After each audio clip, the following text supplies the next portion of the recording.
설교를 시작하면서 어제 보여드린 지도를 다시 한번 보겠습니다.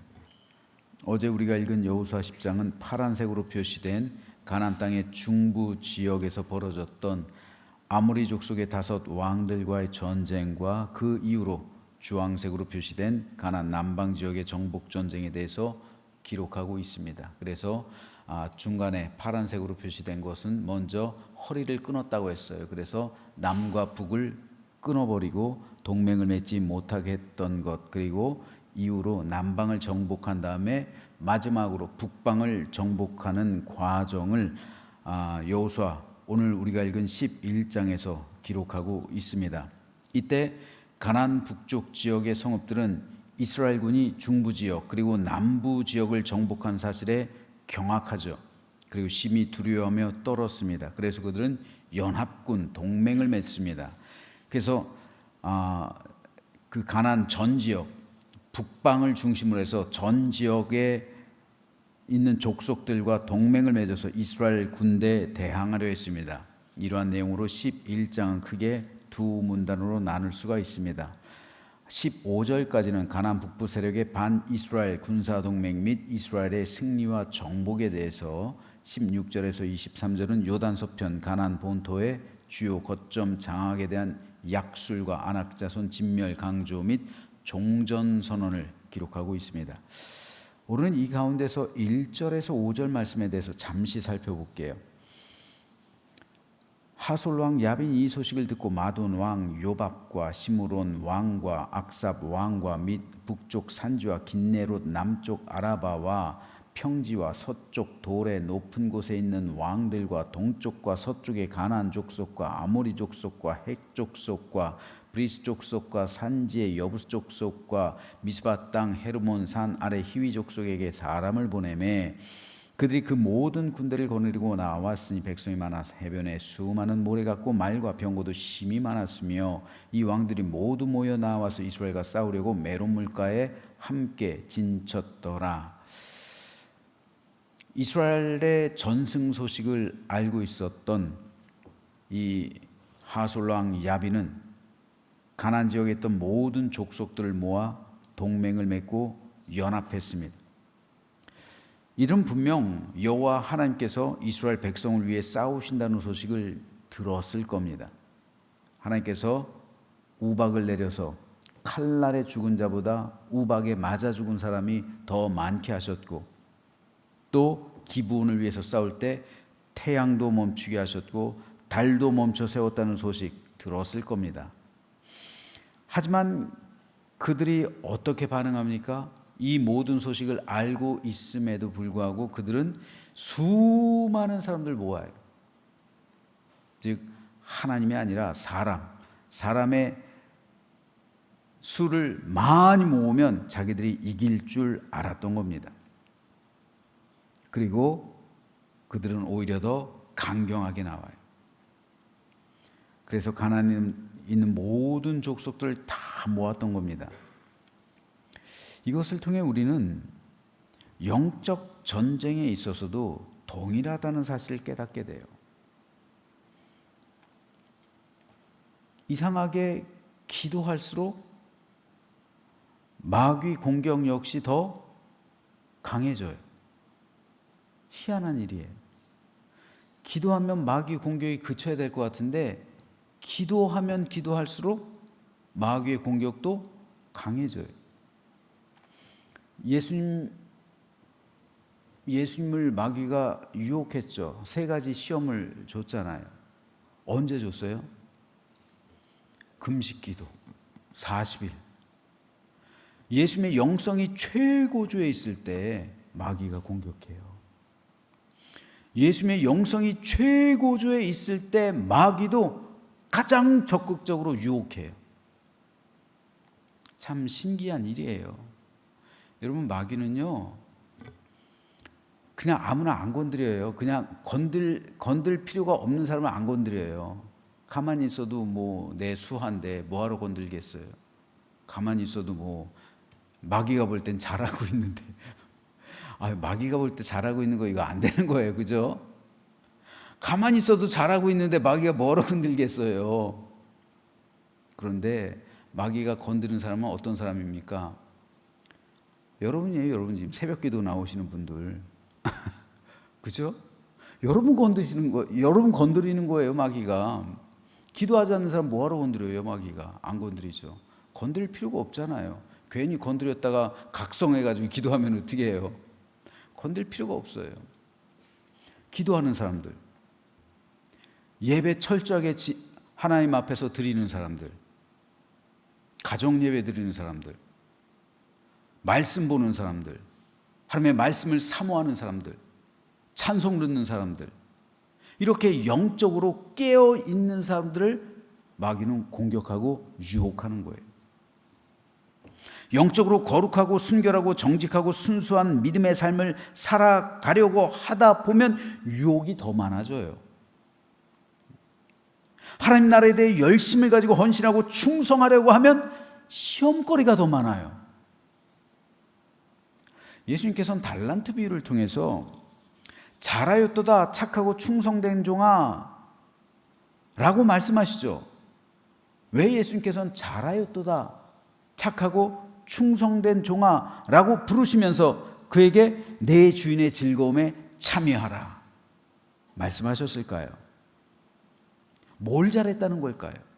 그건 달란트의 비유예요. 이 세상에 살아가면서 내 믿음 지켜내고 하나님께서 맡기신 사명을 온전히 감당해내기 위해서 최선을 다해 수고와 헌신과 봉사를 하며 살아간다는 것, 이건 결코 쉬운 일이 아닙니다. 누구든 교회에서 편안하게 신앙생활하고 싶지, 교회에서 남들을 위해서 식사 준비하고 청소하고 섬기고 봉사하고 이거 쉬운 거 아니에요. 이 사실을 주님께서 아시기 때문에 끊임없이 하나님 나라에 이를 때까지 우리는 영적 전쟁을 치러야 되고, 그리고 섬김과 봉사와 충성, 헌신의 삶을 살아야 합니다. 이 사실을 주님께서 아시기 때문에 그 모든 믿음을 지켜내고, 그리고 하나님께서 맡기신 사명을 완수한 그 사람을 향해서 주님께서는 잘하였도다 착하고 충성된 종아 라는 위로의 말씀을 주신다는 거예요. 천국에서요. 그리고 내 주인의 즐거움에 참여하라. 이건 위로고 보상입니다.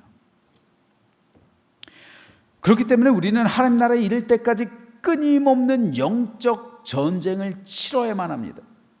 휴전은 없어요. 지금 우리나라와 북한이 휴전하고 있죠. 휴전 국가잖아요.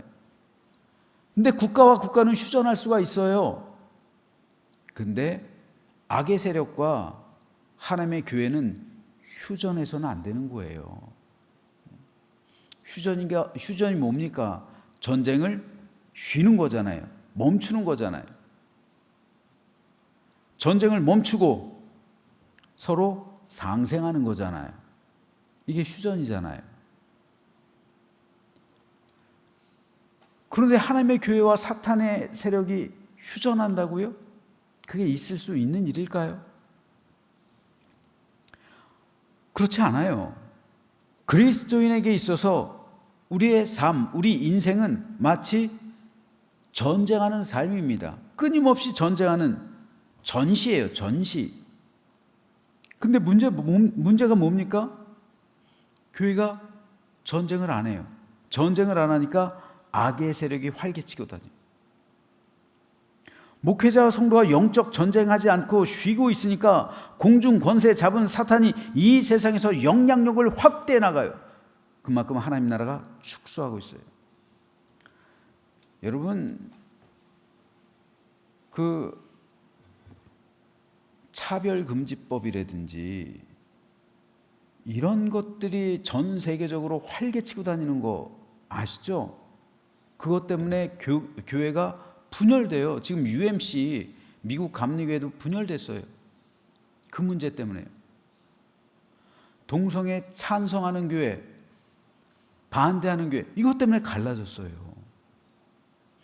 하나님의 교회가 기도를 하지 않으니까 악한 영에게 당하고 있는 거예요. 계속.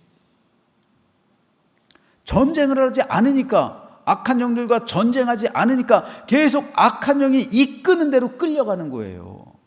전쟁하지 않아서 그런 거예요. 전쟁하지 않아서. 이건 쉬어서 그런 겁니다. 휴전해서 그런 거예요.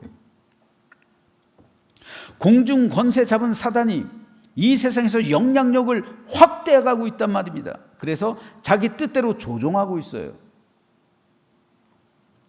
사탄이 조종하고 있는 몇 가지 무기들이 있잖아요. 돈, 성, 권력, 명예, 이런 것들이요. 이런 것들로 사단은 하나님의 백성 교회를 유혹하잖아요. 미혹하잖아요. 이에 대해서 예수님께서는 이렇게 직접 말씀하십니다. 너희는 스스로 조심하라. 그렇지 않으면 방탕함과 술 취함과 생활의 염려로 마음이 둔하여지고 뜻밖의 그날이 덫과 같이 너에게 임하리라. 이날은 온 지구상에 거하는 모든 사람에게 임하리라. 이러므로 너희는 장차 올 이 모든 일을 능히 피하고 인자 앞에 서도록 항상 기도하며 깨어 있으라.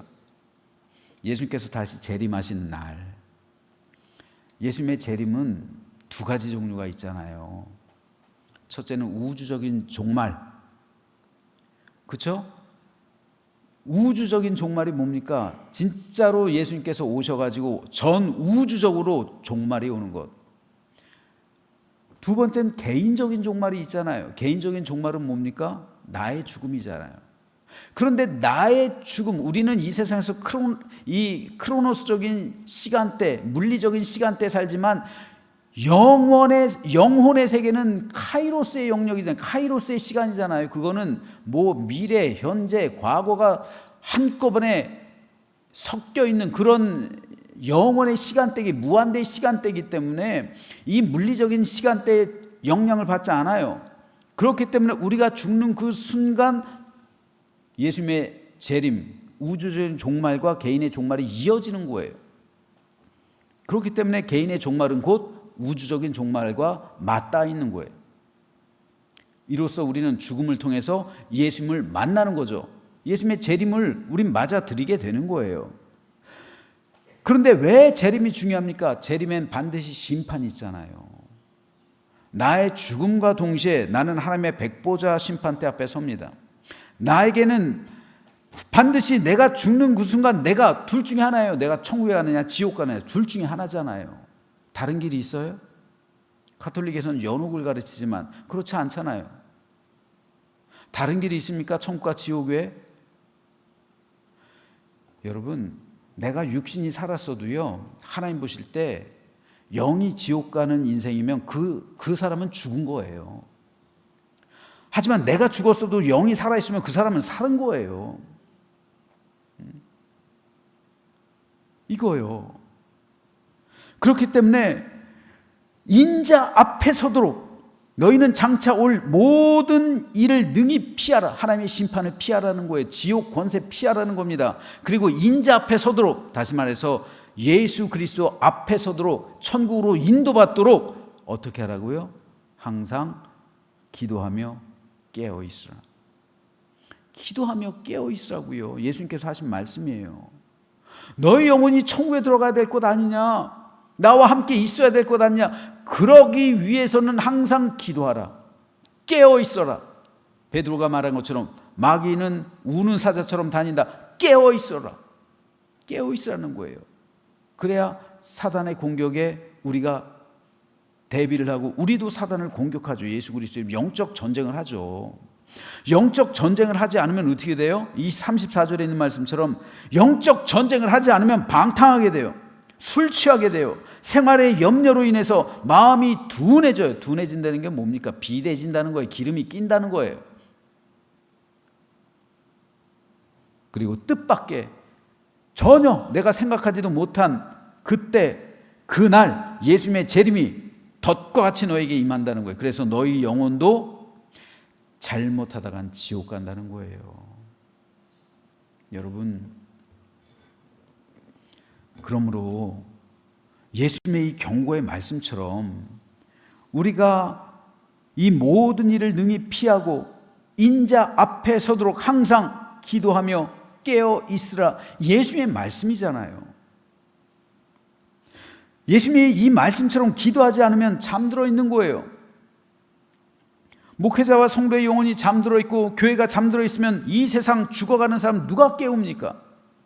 기도하지 않으면 깨어 있을 수 없는 것이고 다른 사람의 영혼도 구원하지 못할 뿐더러 자기 자신의 영혼 역시 방탕함과 술 취함과 생활의 염려로 마음이 둔해져서 뜻밖의 그날이 덫과 같이 우리에게 임해서 우리 영혼 또한 멸망할 수 있다는 말입니다. 그러므로 하나님의 교회와 성도는 깨어 기도해야 돼요. 그래야 마귀를 대적할 수 있어요. 그래야 영적 전쟁을 할 수 있는 거예요. 깨어 기도하는 것 자체가 영적 전쟁입니다. 지금 여러분 이 자리에 나와서 기도하시는 거예요. 영적 전쟁을 치르시는 거예요. 예수 그리스도의 이름으로 부를 때 여러분이 하는 그 모든 기도, 여러분이 드리는 모든 기도를 통해서 악의 세력이 물러가고 하나님 나라가 확장되는 거예요. 그런데 마귀는 기도하는 걸 싫어하기 때문에 기도 못하게 한단 말입니다. 깨어 기도할 때 마귀의 세력 또한 더 강하게, 더 거세게 우리를 공격할 겁니다. 하지만 우리 대장 되신 예수 그리스도의 이름을 부를 때 우리보다 앞서가시는 예수님께서 우리로 하여금 승리하게 하실 줄로 믿으시길 바랍니다. 오늘 본문에도 보면 가나안 모든 족속들이 그들의 군대를 거느리고 나왔는데 군사가 얼마나 많은지 해변에 수많은 모래 같고 병거도 심히 많았다고 기록하고 있어요.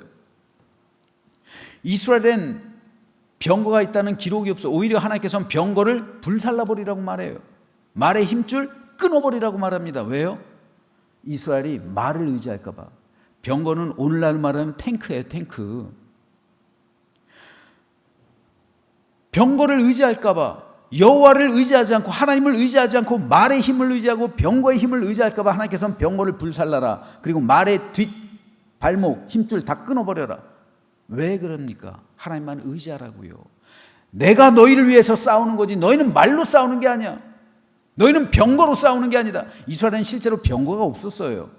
하나님께서 직접 싸우셨습니다.